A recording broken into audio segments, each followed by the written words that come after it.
So we just spoke about how the police department in Ferguson, Missouri is doing character assassination of Michael Brown. They released a videotape of him allegedly robbing a convenience store for $49 worth of cigars, and they heavily implied that, well, that's the reason why the police officer initially spoke to him, because he was the prime suspect. So, you know, the initial confrontation, it was totally legitimate, totally justified.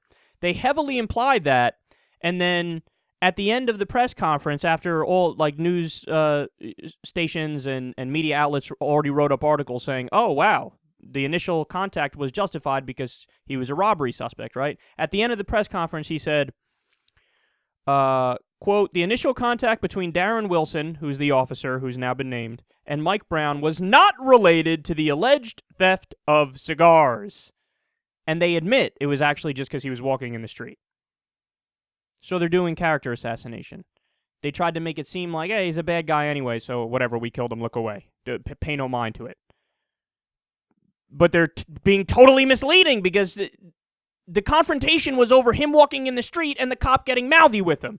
And then he got killed with his hands in the air running away. That's a fucking problem. Under no circumstances when somebody's hands in the air and they're running away should they get shot. I know, a radical position of mine. But if you're thinking that, well, the incident in Ferguson, and especially with the police department, it's an anomaly, right? That's what a lot of conservatives think. If a cop does something bad, it's an anomaly. Sean Hannity said it the other night. Like, well, they treat me fine, so I don't get why don't they treat young black kids the same way? How fucking naive is that? Well, I'm going to go ahead and show you and prove to you that it's not an anomaly. The Ferguson Police Department, and probably many other police departments across the United States, they have a problem. They have a problem, okay? So let me tell you an amazing story about a man named Henry Davis. Henry Davis is a 52-year-old black man, and he's a welder. And he was driving on the highway one day, and the rain was so heavy that he had trouble seeing out of his windshield, so he pulled off an exit, and it was into Ferguson, and he kind of parked on the side and just sat there. Well, a police officer pulled up behind him and ran his plates and found a warrant for his arrest. Now, there's only one problem. It was a different Henry Davis on the warrant. The middle name and the social security number didn't match the welder Henry Davis who was sitting in the car. So what do the cops do next? They assumed it was the right Henry Davis, and then, quote, the cop approached his vehicle, grabbed his cell phone from his hand, cuffed him, and placed him in the backseat of the patrol car without a word of explanation. I should also mention this is all according to the Daily Beast. Then the story becomes like a horror movie, if it's not already there. They brought him to jail, locked him up, okay? What are you doing? Do a little research. Look into the social security number. Look into the middle name. Are you listening to him? He was telling them the whole time, look, you got the wrong guy, man. I've never had any legal problems, right? And they kept him in a cell, a one-person cell with another person for hours. And then when they finally felt up to it, 4 officers entered into the cell and beat the shit out of him.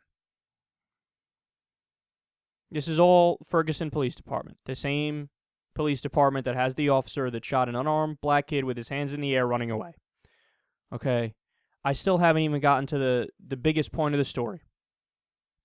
In a final sign of defiance, quote, police in Ferguson charged Davis with destruction of property for bleeding on their uniforms while 4 of them beat him up.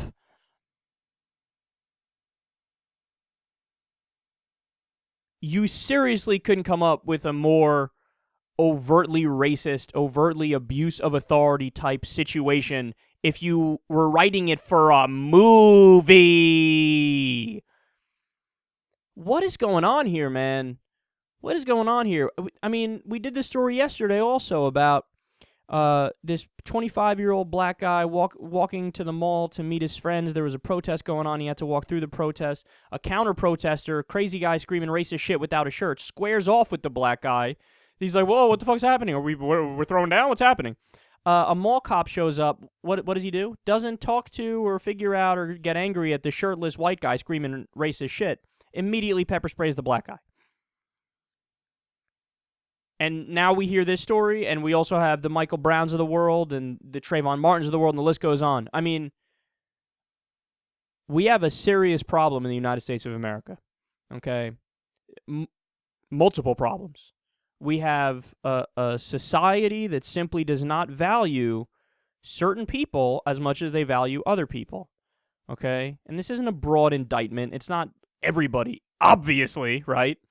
But in terms of different police departments that are, I mean, there was an article the other day in Mother Jones that, 60% or 70% of the residents of Ferguson are African-American, and virtually, there are a few, but very, very few of the police officers are black, so it's mostly white people coming from out of town to come in and police them like it's fucking apartheid or some shit. Okay, this is a problem in America. This story right here about Henry Davis, and everybody should be angry about this. But look, the moral of the story is, don't trust the assholes. They're going to lie. They're going to mislead. They're going to try to cover their own ass. They might be wearing badges, but that doesn't mean that they're standing up for what's right.